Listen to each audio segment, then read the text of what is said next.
Hello everyone, welcome to the Math Zone. I'd like to give a very warm welcome to Mrs Wellbrook. Hello.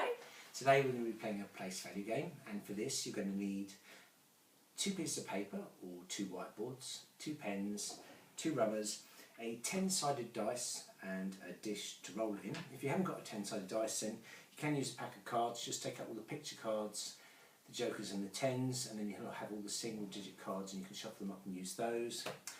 So that you can see what's going on, we're going to be playing the game on this whiteboard here, so you can see what's going on. So I'm going to hand over to the very capable Mrs Wellbrook to explain how to play the game. Okay, so this game is all about developing those place value skills. So as you can see, we've drawn a table with 4 columns, and we're going to roll the dice and use the numbers that we roll to make 4-digit numbers. And there are different ways that you can play this. So you might see whoever can make the largest number, whoever can make the smallest number, the largest odd number, the largest even number, etc. But today we are going to have a target number, and we're going to see who can get a number closest to the target number. So I've chosen a target number which is going to be 5,000. Okay, I thought that was perfectly explained.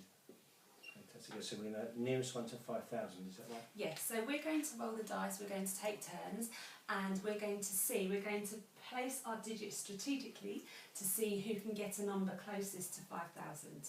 Okay, as a visitor, would you like to go first? I'd love to, thank you. Okay, so I've rolled an 8. I'm not going to put that in my thousands because that's obviously quite a few thousand away from 5, so I'm actually going to put it in my units.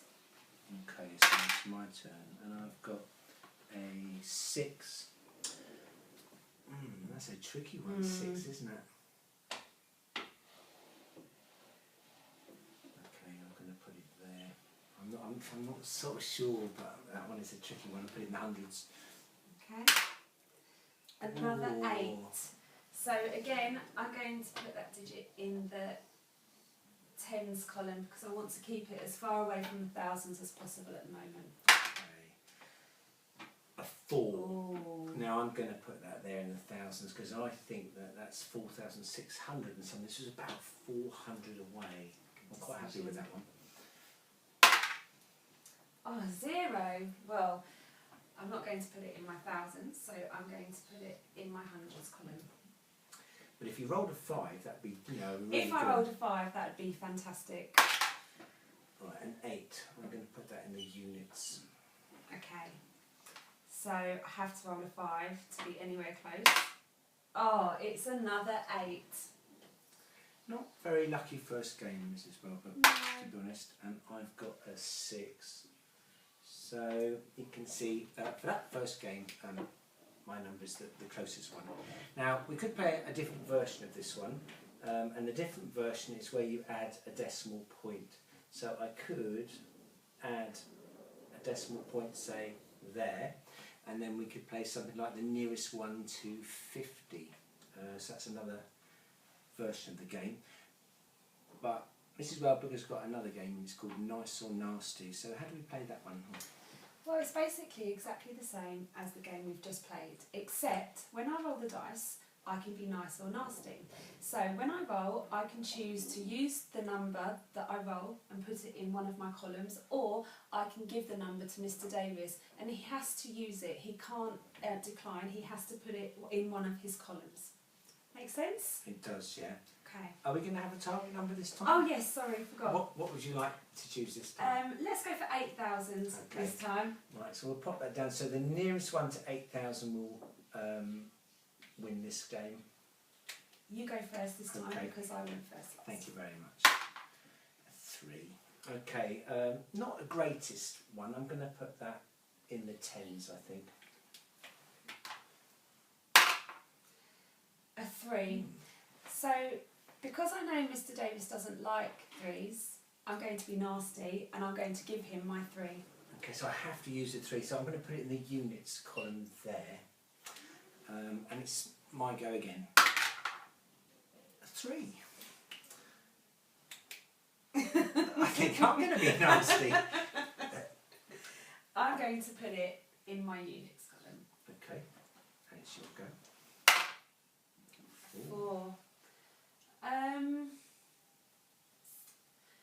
I'm going to put it here, which might seem strange, but the reason I'm going to put it here is because then if I roll a 9 or a 7, I'll at least be halfway towards 8, if that makes sense. I think that's really good thinking.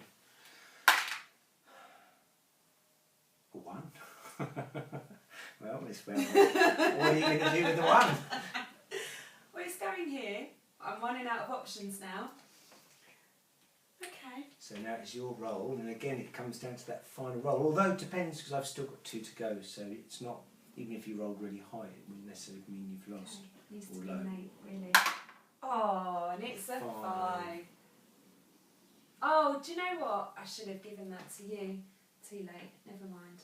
Well, would you like to change your mind and give it to me? Do you know what? I would. I'd like to be nasty and I'd like to give that to you. Because that is the name of the game. Okay, so I've got to play the 5, so I'm going to put that there. So, oh yeah, that, do you know what? That's good. I've got a 6. I'm going to take a chance, and I'm going to keep my 6. So I am about 1,500 away. Okay. Oh! I got 0. Oh, Mrs. Wellwood, that is really unlucky. So I think I might lose that game. Never mind. Anyway, yeah, that was nice or nasty. So thank you very much for coming to the Maths Sound. Thanks for having me. And that's the game. I hope you enjoy it.